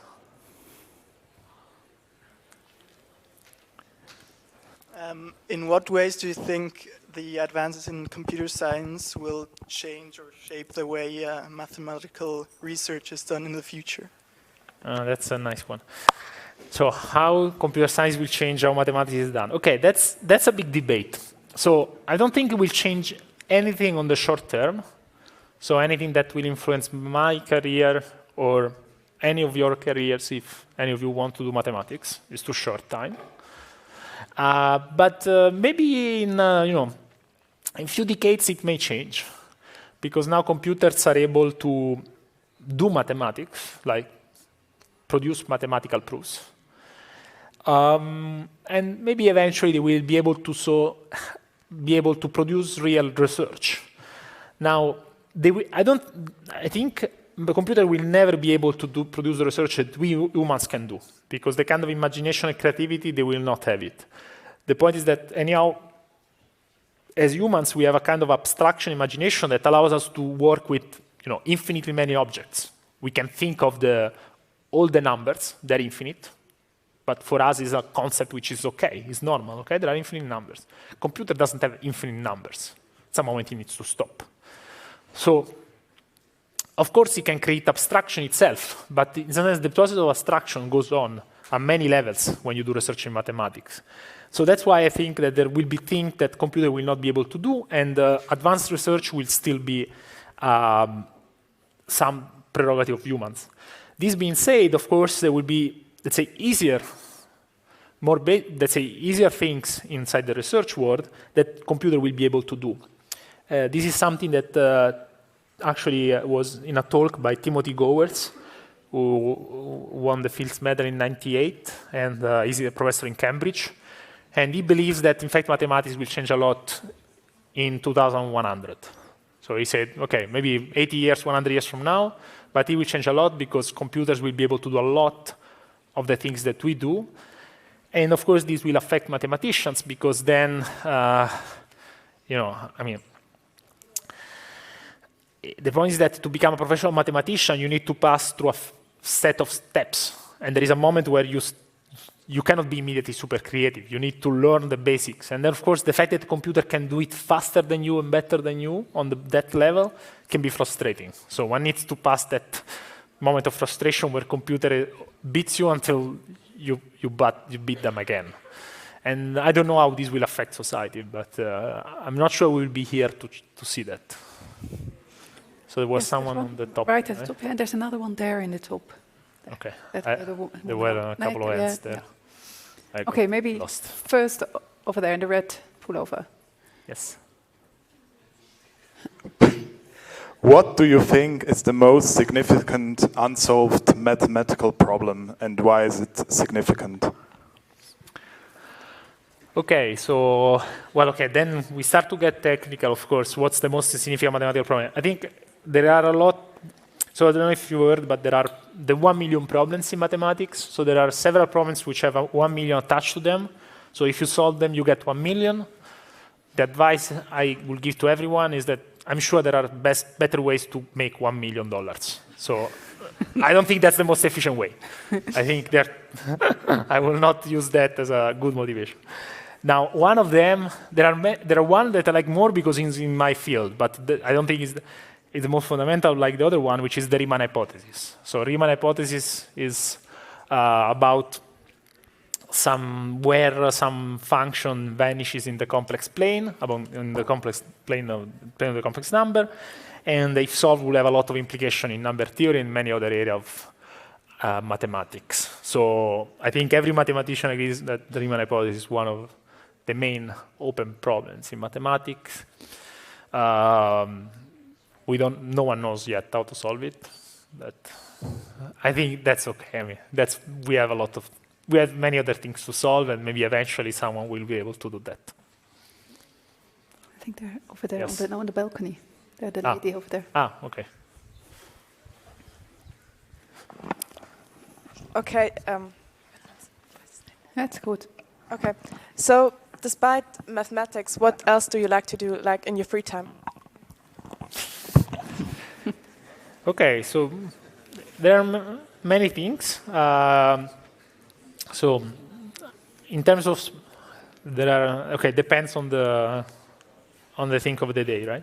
So there is I like to go out, maybe in the city or a bit in the mountains, walking. I like sports. I like soccer. I'm a Roma fan, and so the main achievement for this year, not last year, was the Fields Medal, but this year I got the T-shirt of Francesco Totti, so that was an important achievement for a Roma fan. I like soccer and Formula 1. And then, I don't know, it depends. Some weekends maybe at home with my wife we cook. She bakes and I help. I like normal life. So I think I have a very normal life and things. Last year I was also trying to play a bit basketball, but then the basketball team at Irkel stopped because one of the main organizers moved to US. And so I should start probably playing a bit more sport again. I played a match this year of soccer, but I got so frustrated when all the person playing were born in '94, which to you look old, but to me look young, and they could run so much. And I was like, oh my God, I got old. I don't know. You know, you are when you are 25, you run. It looks like you can run forever. You are 35, and the day after you cannot move anymore, and then you realize that years have passed. But yeah, I should train more. Okay, I'm not Cristiano Ronaldo. I'm sorry, despite the same age. Yeah, I think one moment. I don't remember who is next. I think this was there at the just before the balcony. There. Same question. Okay. Okay, easy. Yeah. Maybe you. Do you think there are any boundaries in mathematics, research mathematics? And if so, how close are we to those boundaries? Boundaries to what? You have to repeat it. Yeah, but which, you mean in general, what you can achieve? Okay, the question is whether there are boundaries for mathematics. I mean, you know, mathematics, so if there are, we are far from the boundaries, let's put it in this way. So mathematics is an interesting topic because it's an axiomatic theory, right? So we start from some basic axioms, and from there we built all the mathematics we have until now. The point is that mathematics, okay, first of all, I think it's never been so, it's never, I think we are kind of in a golden era of mathematics now because mathematics before was work of few people. Now we have a lot of mathematicians in the world. It has created, there are more and more people doing research. And the point is that society is progressing a lot. We see all kind of technology going on now. And in fact, every time you have technology moving, you have often mathematical problems behind it that people want to understand. So now with all this computer science, machine learning, artificial intelligence, they work rather well. No one knows why. There is no theory of why they work. They're like black box that you try. 99% of the time they give you the right answer, 1% actually they fail. And, but exactly how they really work is not clear. It's just people understood that they're a good tool. So that's just an example. So this creates a lot of research around it. People want to understand how to make this work more effectively, faster, more efficient. All the questions I told you about medical devices, these create a lot of questions in mathematics as well. Maybe about, there are also now a lot of questions coming from, so besides the computer science, which is a huge source of problems, there are a lot of questions coming in general anyhow from all the other science, physics. So there are a lot of people who, for instance, study general relativity still. It's still a very important topic from a mathematical viewpoint. And we're still very far from understanding all the mathematically, all the Einstein equations in full generality, understanding how black holes work mathematically. So there are a lot of, let's say, mathematics gets inspiration, I think, from essentially every science. And the questions that we get are so many that there is infinite amount of work. So if there are limits, we cannot even see them at the moment. Yes? So apart from transport theory, have you ever thought of working in another mathematical field of study? Another mathematical? Field of study. Yeah, so I've been working, so I use transport. I also worked a bit on these isoperimetric inequalities, both with optimal transport and not. Currently I'm working on what are called free boundary problems. So these are problems where, for instance, you look at, you put the ice inside the water. When you put the ice inside the water, the ice starts to melt. And then the interface that separates ice and water moves in time. So this is called a free boundary because you have the boundary is the region separating ice and water, and is free because it's not, you are not prescribing it, but is free to evolve. And then the goal is to understand this evolution in time. So there are equations that model ice in water. So these are equations that exist since the 19th century. And, but mathematically, they're very badly understood because they're extremely complex. And so, for instance, that's something I've been doing mostly in the last 3 years. So since I moved to ETH, I've worked much more on that and very little, for instance, on optimal transport. So mathematics is very rich, and there are a lot of problems, and in a sense, the more mathematics you know, the better it is because you can then make connections. So that's something that I always try to make. I think we have time for maybe one more question. Yes. How does a mathematician or a researcher choose what to study? Which theory or you talk about an advisor? How does it work actually? Yeah, so the question is, how do you choose the problem? That's actually a very difficult question because there are two things, right? So you have to like the problem because otherwise, consider the amount of time you will spend on it, better you like it, otherwise it's not so fun. But of course, it's difficult. You need also every time to choose a problem which is kind of suitable. So I will never advise someone to start and jump and try to solve the Ripon hypothesis, right? I mean, that would be a disaster. So, so the point is that I think the good thing, of course, of an academic career is made by steps. So as a student, let's say bachelor student, you learn the basic of mathematics. During the master, you start to learn more advanced mathematics, and then you start to have maybe you do a master thesis with an advisor, and the advisor will start to introduce you to some topic which is a bit more advanced. Then this is doesn't necessarily have to be your research topic, but at least it gives you a sense of what is research, because maybe you start to learn to read some papers, some research papers. Then you start a PhD, and that's the first real moment where you start to face yourself with the research. And that's where the advisor plays a crucial role, because the advisor so you choose the advisor in terms of what the advisor does. So in a sense, you are directing a bit your research in that direction, but then the advisor is the one who will give you the problem.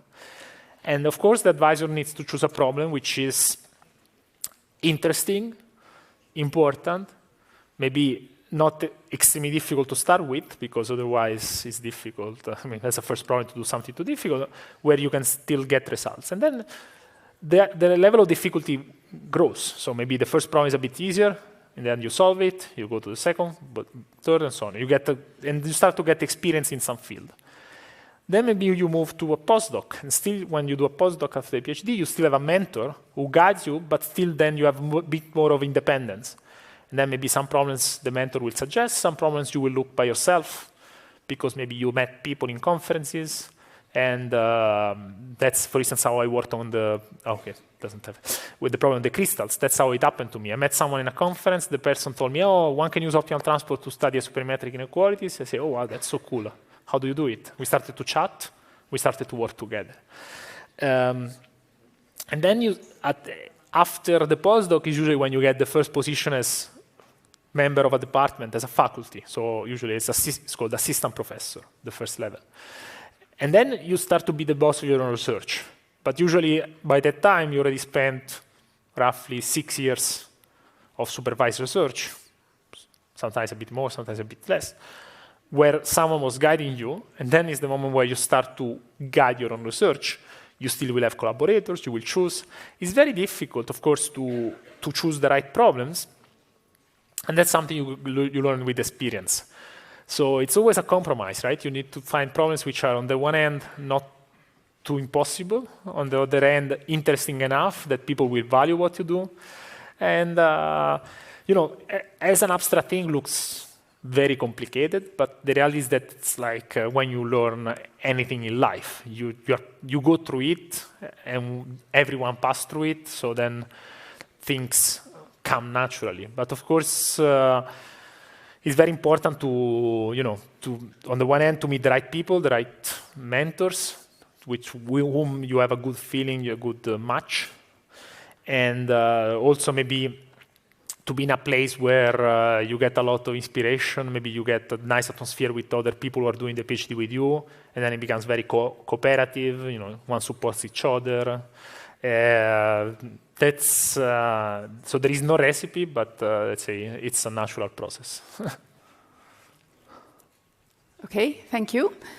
We are coming close to the end of the session. Now, I know that quite a few of you may want to take a picture with Alessio. That would be nice, but there are about 400 of you, and even if every picture only takes 30 seconds, he will be still here in the evening, so we don't want to do that. But we've decided to do it the other way around. Alessio will take a picture with all of you at the same time. And I think he knows how to do it. Well, that's... the fact that I know, I don't know, but...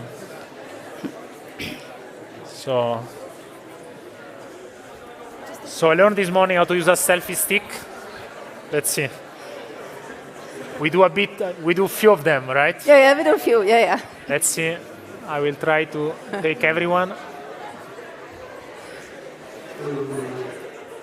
Let's try to get, I will do a few.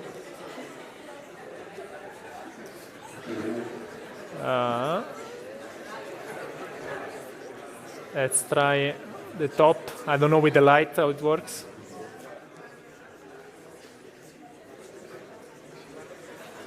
No, that part is, there is no one. I'm not sure the light. Let's try like this. Yeah, I don't know. Can you check? No. I think they're good. Nee, ik kan het schaal voor als je kan. It's check.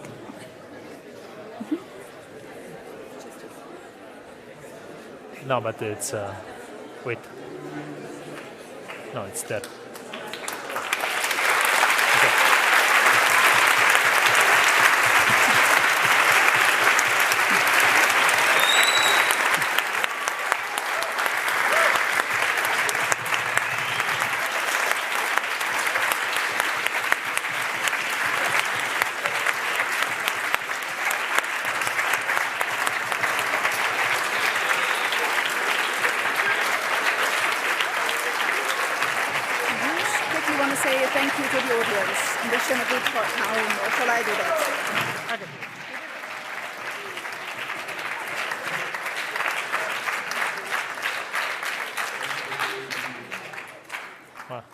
Thank you very much. I hope you had a good afternoon. We're all very happy that you came. I would like also to thank all the people who have been behind this. You know, I'm here, but this required a lot of organization.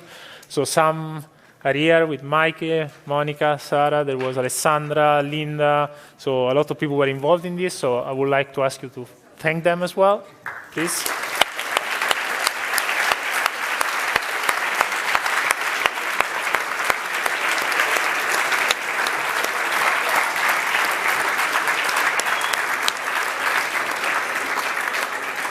There is something outside. You can, maybe you say that. We wish you all a very good journey home. Some of you have to go very far, some of you not so far. When you are leaving the auditorium, you will get something sweet for on the way back. And we really hope to see you back again here at ETH. Thank you.